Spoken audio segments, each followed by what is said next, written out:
65 কোশ্চেনটা কি বলেছে দেখো, এক্স এর মান নির্ণয় করো যখন 5কে লেখা হয় 2 + 4/1 + 2/x দ্বারা। অর্থাৎ এই যে ভ্যালুটা আছে এইটার মানই কত দেওয়া আছে এখানে 5। এখানে আমরা কি লিখবো তাহলে 2 + 4/1 + 2/x = 5।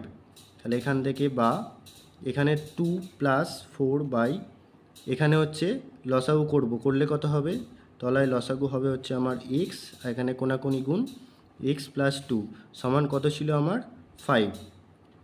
বা এখানে আমি কত করব 2 প্লাস এখানে হচ্ছে এই নিচে আছে ভগ্নাংশ, তাহলে ওপরে গুণ হয়ে যাবে, তাহলে 4কে এক্স দিয়ে গুণ করলে 4x এটা তলাতেই রয়ে যাবে, এক্স প্লাস 2 = 5। বা এখানে আবার লসাগু করব এক্স প্লাস 2 = হচ্ছে 5 এদিকে লিখলাম, আর এদিকে আমার লসাগু করলে কি হবে, এই 2কে এখানে পুরোটা দিয়ে গুণ হবে, 2কে x দিয়ে গুণ করলে 2x প্লাস 2 দুগুণে 4 প্লাস হচ্ছে 4x যেরাম ছিল সেরাম রয়ে গেল সমান হচ্ছে 5। বা এবার কণাকণি গুণ করব, তাহলে এদিকে আমার কত থাকছে, এর নিচে কিছু নেই মানে 1 আছে, এই 1 দিয়েই গোটাটাকে গুণ করলে এইটাই বসবে, তাহলে 2x আর 4x গুণ যোগ করলে কত হচ্ছে 6x প্লাস 4, আর এটা কণাকণি গুণ করলে হচ্ছে তোমার 5x প্লাস 5 দুগুণে 10। বা 6x মাইনাস 5x এদিকে ছিল প্লাস এদিকে আসলে মাইনাস সমান 10 - 4। বা 6x থেকে x 5x বাদ দিলে x সমান 6। উত্তরটি মিলল কিনা একবার দেখে নাও, অর্থাৎ এখানে দেখো উত্তরটি মিলে গেছে। 67 প্রশ্নটা কি বলেছে দেখো, একটি সেলে সব জিনিসের দামে 25% ছাড় দেওয়া হচ্ছিল। একজন খরিদ্দার 6,750 টাকায় একটি সাউন্ড সিস্টেম কেনেন, তবে সেটি স্বাভাবিক দাম কত ছিল। অর্থাৎ স্বাভাবিক দাম মানে কি, সেল দেওয়ার যে 25% সেল দিয়েছে তার আগের দাম, সেল দেওয়ার আগে কত দাম ছিল, সেল দেওয়ার পরে কত দামে পেয়েছে 6,750 টাকায়, কত পার্সেন্ট সেল দিয়েছে 25%। আর স্বাভাবিক দাম মানে কি, তার অরিজিনাল দাম অর্থাৎ ক্রয় মূল্য কত ছিল। প্রথমে আমরা এখানে কি বের করে নিয়েছি দেখো, 25% ছাড় দিয়েছে, তাহলে 25/100, 25% মানে 25/100, কাটাকাটি করলে 25 একে 25, 25 4 100, অর্থাৎ 1/4, অর্থাৎ 4 হচ্ছে আমার কি মোট দাম, যেটা হচ্ছে আমার মোট দাম সেটাই হচ্ছে আমরা কি ধরি ক্রয় মূল্য, আর ওপরেরটা যেটা হয় সেটা হচ্ছে ছাড়। ঠিক আছে, তাহলে 4 টাকায় ছাড় কত দিয়েছে, 1 টাকা ছাড় দিয়েছে, তাহলে 1 টাকা মাইনাস হয়ে যাবে, 4 টাকায় ছাড় তাহলে কত হবে 4 - 1 সমান হচ্ছে 3, তাই তো।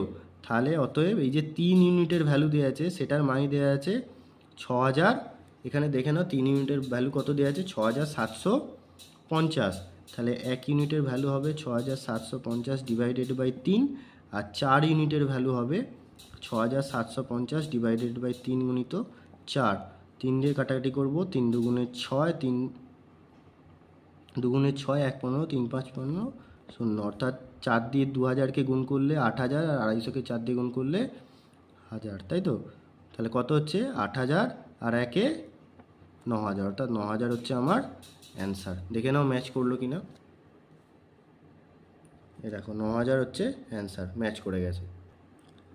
এরপরে চলে আসবো 69 অঙ্কটি। 69 অঙ্কটি কিন্তু খুবই মজাদার, দেখো কিভাবে করব, অত্যন্ত সহজভাবে করা যায়। একটি লোক এবং তার ছেলে হাঁটতে বের হয়েছে।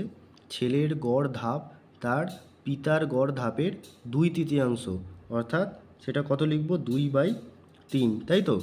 যদি পিতা 120 ধাপ নেয় তাহলে ছেলেটি কত ধাপ নেবে, তাহলে নিচেরটা আমরা সবসময় কি বলি মোট, তাহলে ছেলের গড় ধাপ তার পিতার গড় ধাপের 2/3, তাই তো। তাহলে পিতার ধাপ কত 3 আর ছেলের ধাপ কত 2, তাহলে আমার এখানে 3 ইউনিটের ভ্যালু কত দেওয়া আছে 120, 1 ইউনিটের ভ্যালু কত পাবো 120/3, কাটাকাটি করলে কত আসছে 40, তাহলে 40 কত হলো 1 ইউনিটের ভ্যালু, আর আমার ছেলের ধাপ কত 2 ইউনিট, তাহলে কি আমি কত দিয়ে গুণ করব 2 দিয়ে গুণ করব, 40 দুগুণে 80।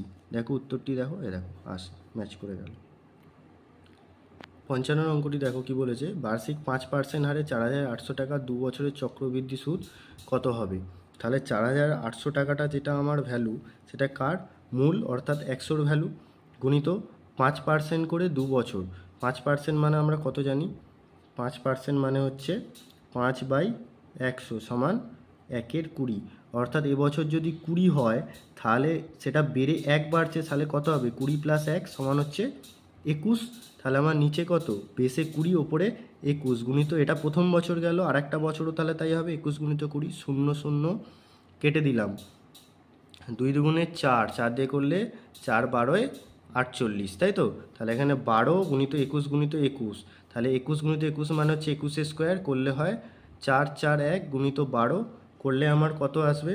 করলে আমার আসবে 12 1 12 2, হাতে হলো 1, 4 বার 48 49 9, হাতে হলো 4, 4 বার 48 4 52। এখানে আমার কী চেয়েছে? চক্রবৃদ্ধি সুদটা চেয়েছে। তাহলে আমাকে কত কি এখানে বাদ দিতে হবে? 4800 বাদ দিলে কত হবে? 2 9 4, এক এক মিলে গেল, অর্থাৎ 492। দেখো অ্যান্সার মিলে গেল।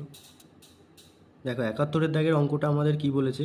রাকেশ তার মোটর বাইকটিকে 20% ক্ষতিতে বিক্রি করছিল, ঠিক আছে? যদি তিনি আরও 5400 টাকা বেশি নিতেন তবে 10% লাভ করতে পারতেন। তাহলে কত টাকায় মোটর সাইকেলটি তিনি কিনেছিলেন, অর্থাৎ কস্ট প্রাইস আমার এখানে বা ক্রয় মূল্য বের করতে হবে। তাহলে মোটর সাইকেলটিকে প্রথমে 20% ক্ষতিতে বিক্রি করেছে, যদি তিনি আরও 5400 টাকা বেশি নিতেন তাহলে তার 10% লাভ হতো। দেখো তাহলে মোটর বাইকটির কী করতে হবে? আমাদের কত টাকায় কিনেছিলেন বের করতে হবে। ভীষণ সহজভাবে এটাকে আমরা বের করে নেব। দেখো 5400 টাকা কি হয়েছে? তার বেশি লেগেছে, তাই তো? তিনি এই দামেতে কি বলেছে? বেশি নিতেন তবে তিনি 10% লাভ পেতেন। তাহলে আগে কত পার্সেন্ট ক্ষতি হয়েছিল? 20%। এখন কত পার্সেন্ট লাভ হয়েছে? 10%, তাই তো? তাহলে যদি দু জায়গায় একইভাবে ক্ষতি থাকতো তাহলে আমরা কি করতাম? তখন বিয়োগ করতাম। কিন্তু এক জায়গায় ক্ষতি আর এক জায়গায় লাভ, তার মানে আমার কী হয়েছে? 20 + 10 কত হচ্ছে? এত পার্সেন্ট। টোটাল আমার হয়ে যাবে তখন 30%। আর আমায় বের করতে হবে কত? Cost price. কস্ট প্রাইস সবসময় কত হয়? 100%। পার্সেন্ট কেটে যাবে, তাহলে কত দাঁড়াবে? 5400/30 গুণিত 100। এই শূন্য কেটে গেল, 3 দিয়ে কাটলে 3 18 54, দুটো শূন্য, তাহলে কত দাঁড়াচ্ছে? 1 8 3টে শূন্য। দেখো উত্তর মিলল কিনা। এ দেখো 18,000 টাকা। তাহলে কিভাবে করলাম? দেখো 5400 টাকা তিনি তো বেশি নিতেন, সেটা 10% কী করলে? প্রফিটে করলে। কিন্তু তার অলরেডি কত পার্সেন্ট ক্ষতি হয়েছিল? 20%। তাহলে তার ওভারঅল কত হচ্ছে? আগের 20 আর এখন 10 লাভ। তাহলে কত হচ্ছে? যখন লাভ এক জায়গায় ক্ষতি এক জায়গায় থাকবে তখন আমরা সবসময় যোগ করবো, আর যদি উভয়ই ক্ষতি বা উভয়ই লাভ থাকে তখন বিয়োগ করব। তাহলে এখানে আমরা একটা লাভ একটা ক্ষতি, তাই জন্য প্লাস করেছি। তাহলে 5400-র ভ্যালু কত? 20 + 10, টোটাল হচ্ছে 30। আর আমার কস্ট প্রাইস সবসময় কত? 100তে। তাহলে গুণিত 100, কাটাকাটি করলে কত আসছে? 18,000 টাকা। উত্তর মিলে গেল। দেখো 73 অঙ্কটি দেখো কি বলেছে? একটি নতুন গাড়ির মূল্য কত বলেছে?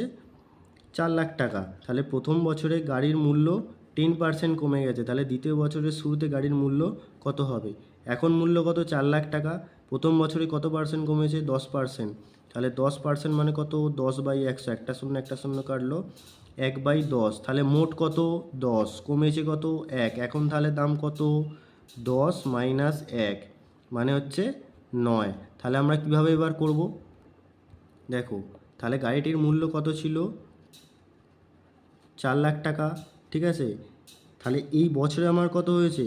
টোটাল নিচে কত? 10, আর আমার কমেছে কত? মূল্য হ্রাস পেলে 9, তাই তো? তাহলে একটা শূন্য কেটে গেল, 4 9 গুণ করলে 36, একটা দুটো তিনটে চারটে। উত্তর মিলল কিনা দেখো? 3,60,000 টাকা। দেখো উত্তর মিলে গেল।